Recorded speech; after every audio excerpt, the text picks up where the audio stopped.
प्राणायाम क्रम के आधार पर यम नियम आसन 3 के बाद चौथा स्थान है और 4 इसके बाद की प्रक्रियाएं हैं, प्रत्याहार, धारणा, ध्यान और समाधि।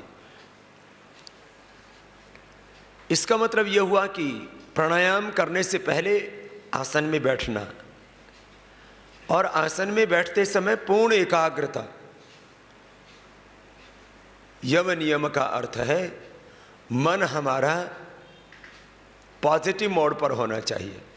हमारी माइंड की फ्रीक्वेंसी जब पॉजिटिव मोड पर होती है तब उसमें कोई हिंसा का भाव नहीं होता है। हम स्वभाव से ही अहिंसक हैं। योगाभ्यास करते समय जब हमारा मन पूर्ण एकाग्र होता है, पूर्ण शांत होता है, प्रसन्नता से, एकाग्रता से, श्रद्धा से, भक्ति से, आस्था और विश्वास की पराकाष्ठा के साथ जब हम योगाभ्यास प्रारंभ करते हैं ना, तो यम नियम तो मैंने कहा हमारा स्वभाव है, अहिंसा हमारा स्वभाव है, सत्य हमारा स्वभाव है, अस्तेय यह हमारा स्वभाव है, स्वधर्म है, यह हमारा स्वरूप है। अहिंसा, सत्य, अस्तेय, ब्रह्मचर्य, अपरिग्रह, शौच, शुचिता, संतोष, तप, स्वाध्याय, ईशोपनिधान नियम, यम नियम, ये तो हमारा स्वभाव है, ये हमारा स्वधर्म है, ये हमारा निजस्व स्वरूप है। पूर्ण श्रद्धा के साथ आसन में बैठ के जब हम प्राणायाम करते हैं तो प्राणायाम से हमारे शरीर के दोष, हमारे मन के दोष, भीतर के सब क्लेश, भीतर के सब विकार, भीतर का सब अंधकार अपने आप छटता जाता। ततः क्षीयते प्रकाश श्रवणम। आप आंखें बंद करके निरंतर कपालभाति करना 15 मिनट, आधा घंटा। मैं हमेशा कहता हूँ आपको समाधि को पाना है और व्याधियों को, ऐसी व्याधियां जिनका कोई इलाज नहीं, उनको मिटाना है तो आधा घंटा कर लो इसको, तो पूरे शरीर का ही रूपांतरण हो जाता है। एक है सामान्य शरीर, योग से फिर ये दिव्य शरीर हो जाता है। एक है सामान्य मन, योग से फिर दिव्य मन होता है। एक है सामान्य जीवन, योग से दिव्य जीवन हो जाता है। एक है सामान्य ज्ञान, योग से हमें दिव्य ज्ञान की प्राप्ति होती है। सामान्य सुख नहीं चाहिए, हमको दिव्य सुख चाहिए, जो सुख कभी टूटे नहीं, कभी छूटे नहीं, क्षणिक सुख नहीं, शाश्वत सुख, परम सुख, अंतिम सुख। योग करने से हमें शाश्वत सुख मिलेगा, अंतिम सुख मिलेगा, अंतिम ज्ञान, दिव्य ज्ञान।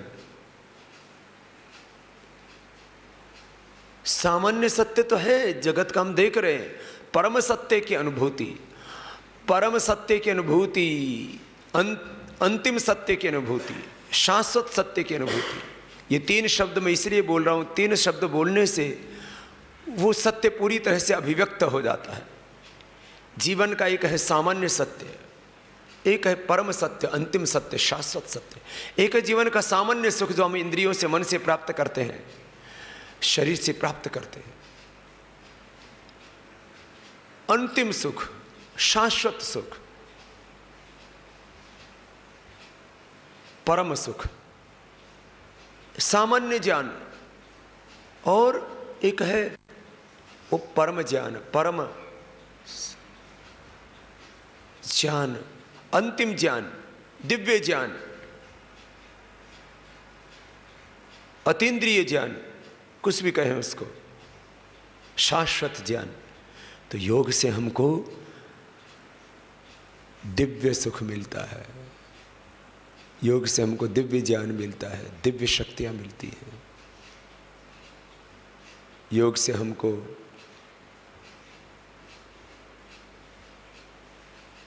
अंतिम सत्य, परम सत्य, शाश्वत सत्य उपलब्ध होता है। योग से हमको दिव्य शक्ति, दिव्य शक्ति, अंतिम शक्ति, वो परम शक्ति, शक्ति के मूल स्रोत से हम जुड़ जाते हैं। 3 स्थितियां पहले की, यम, नियम, आसन, प्राणायाम। फिर प्राणायाम से प्रत्याहार अपने आप सिद्ध हो जाता है। स्व विषया संप्रयोगी चित्तस्य सर्व प्रकार इंद्रियाणाम प्रत्याहार। इंद्रियां अपने आप शांत हो जाती हैं। फिर धारणा, ध्यान, समाधि। थोड़ी देर मौन हो जाए। देखो, प्राणायाम इतने धीमे से करें कि आपको बहुत धीमी धीमी आवाज आए। माने इतना धीरे धीरे करना कि वो सहज होता जाए, प्रयत्न पूर्वक नहीं। सहज कैसा? देखो, इस गति से करना।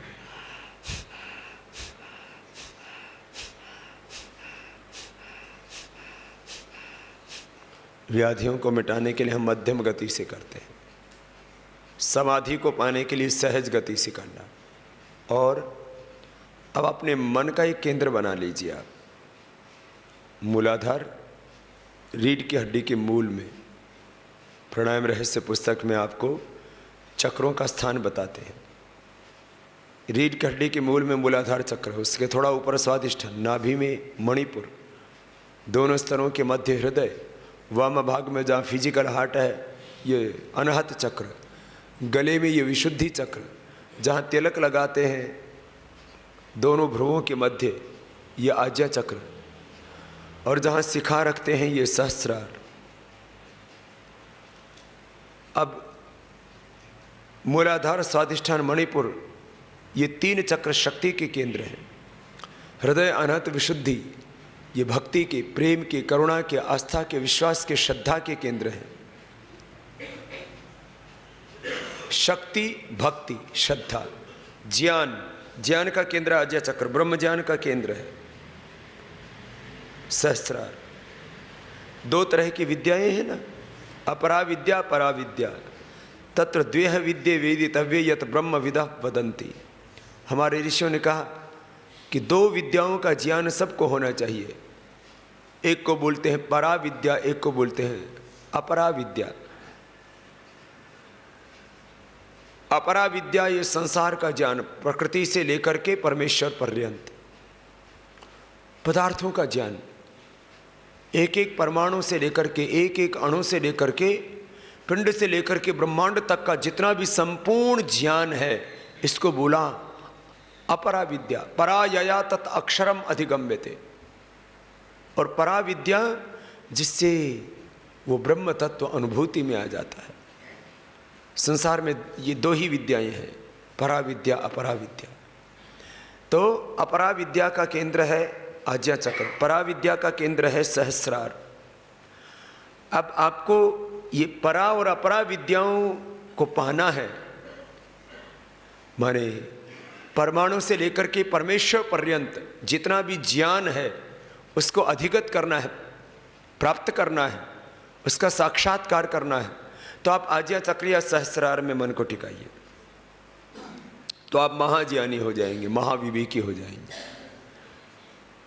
जीवन में श्रद्धा, भक्ति, विश्वास को जगाना है तो आप आज्ञा चक्र, अनाहत चक्र, इसमें विशुद्धि चक्र, यहाँ ध्यान को लगाइए।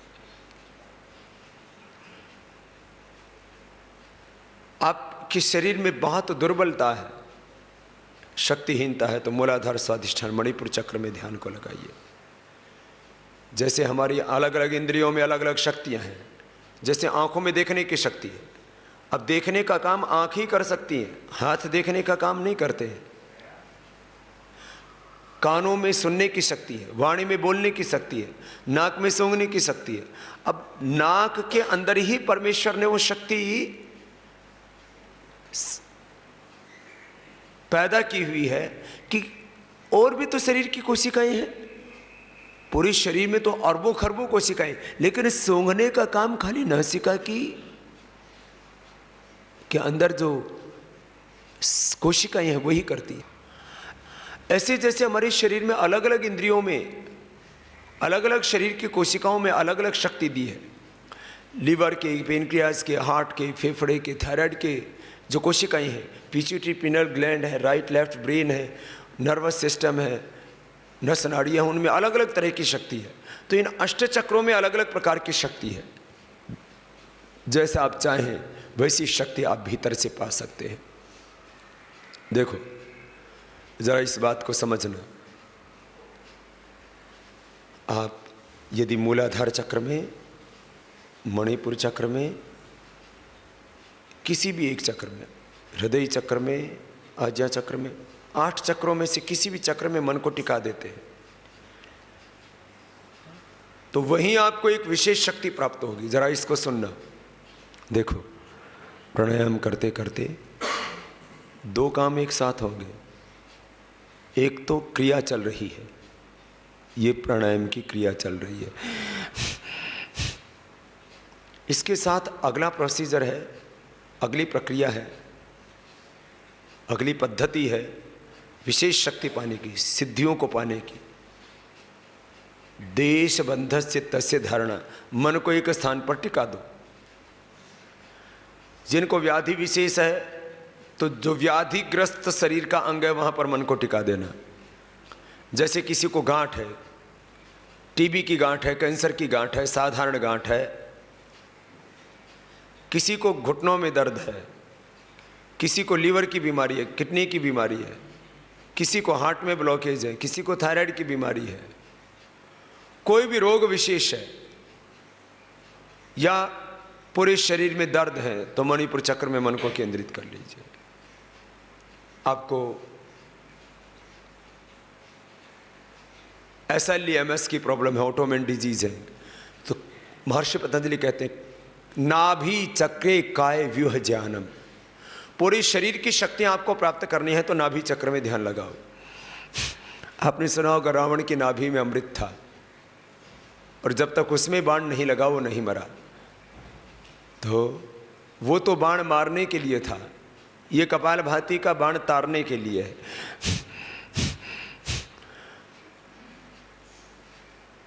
देश बंध चित्त सिधाना, मन को एक स्थान पर टिका देना। माने चलिए मैं एक ही चक्र का उदाहरण दे रहा हूं। पहले मणिपुर चक्र में ही मन को केंद्रित कर दिया, कपालभाति में क्रिया भी वहां पर हो रही है तो वहां मन को टिकाना भी आसान हो जाता है। आज्ञा चक्र में फिर हम आज्ञा चक्र में हम मन को टिका सकते हैं अनुलोम विलोम के समय, वो अगली प्रैक्टिस कराएंगे। पहले मैं आपको एक स्थान पर लेकर के जाता हूँ। देखो नाभि चक्र में ध्यान किया और नाभि चक्र में ध्यान करते हुए कपालभाति प्राणायाम किया, तो इसको बोलते हैं पहली स्टेज होगी धारणा।